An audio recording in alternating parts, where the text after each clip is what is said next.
Hi, thanks for joining me. Today I've got a fun number theory problem for you. We want to find all positive integers x and y such that this equation here holds. X cubed plus 7x squared plus 35x plus 27 equals y cubed.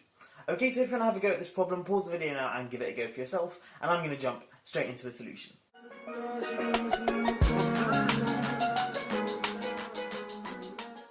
Okay, so the way we're going to solve this problem is we're going to show that there are only finitely many values x and y could possibly take, and then we'll just test some cases to get a full list of all possible solutions.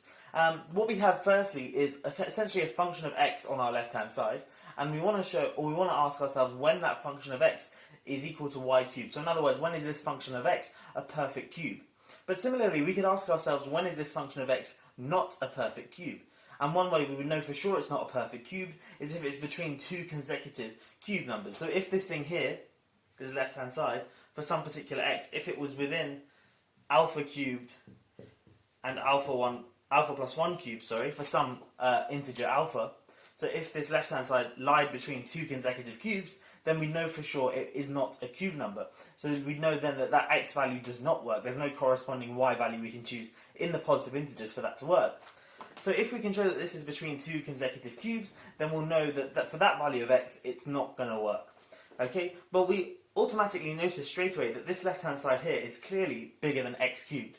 But we can actually see that it's actually bigger than x plus 2 cubed if we just go ahead and expand that out. So if we do x plus 2 cubed, like so, just using our binomial formula, this is equal to x cubed plus 3 times x squared times 2 plus 3 times x times 2 squared plus 2 cubed, which is of course just x cubed, plus 6x squared plus 3 times 4 is 12, x plus 8. And of course these x cubes match up, but 7x squared is bigger than 6x squared, 35x is bigger than 12x, and 27 is bigger than 8. So this thing here is certainly bigger than x plus 2 cubed. So then we might, it motivates us to then ask ourselves, well, is this guy here also less than x plus 3 cubed? Because if it's less than x plus 3 cubed, then from the argument we just have, it's stuck between two cubes, hence it can never be a cube. So we want to know, is this guy here less than x plus 3 cubed? So we have x cubed plus 7x squared plus 35x plus 27, and we want to know, is that less than x plus 3 cubed? Okay, well this is going to be true if and only if, well if I just expand both sides, keeping the left hand side the same, x cubed plus 7x squared plus 35x plus 27, if this guy is less than, what happens when I expand that? Well, just by the binomial formula, that's an x cubed, plus then I'm going to get a 3 times x squared times 3, plus 3 times x times 3 squared, plus 3 cubed like so. Now this x cubed and this x cubed cancel from both sides. And then 3 cubed is just 27, which cancels nicely with this guy here. And then I can just bring everything onto one side. So this 3 times x squared is a 9x squared. So if I bring this 7x squared onto that side, so that's going to be 9x squared minus 7x squared is just 2x squared. And then I've got 3 times 3 squared times x, which is 27x. And then minus 35x, which is going to be minus 8x, like so. And that's bigger than 0, because I brought everything onto that side. Okay, so this line holds if and only if this line holds. But remember, x is a positive integer, so I can just divide through by x, and that won't change the sign of the inequality. So this holds if and only if 2x minus 8 is bigger than 0. But of course, this is just the same as x being bigger than 4. So in other words, if x is bigger than 4, then we can track back through these lines and get that this line here holds.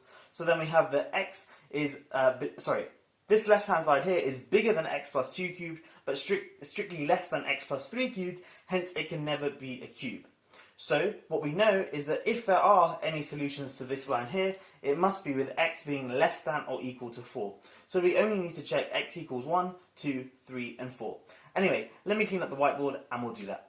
Okay, so we just showed that if we have a solution to this problem, it must be x equals 1, 2, 3, or 4.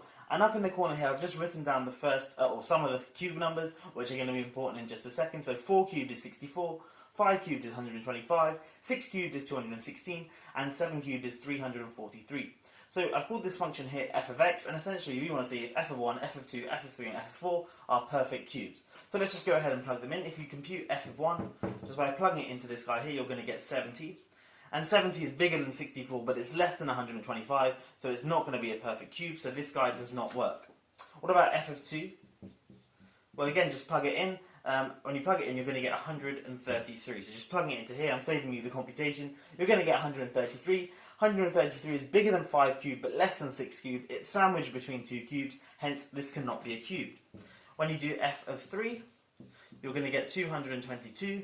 And notice 222 is bigger than 6 cubed, but it's less than 7 cubed. So this guy does not work as well.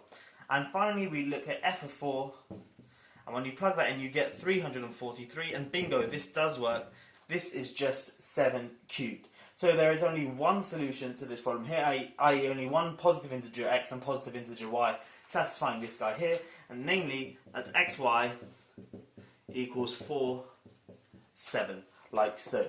So there is only one solution to this problem, and I hope it was easy to follow along. Essentially, we showed that this left-hand side here, for sufficiently large x, i.e. x bigger than or equal to 5, this left-hand side here was sandwiched between 2 cubes.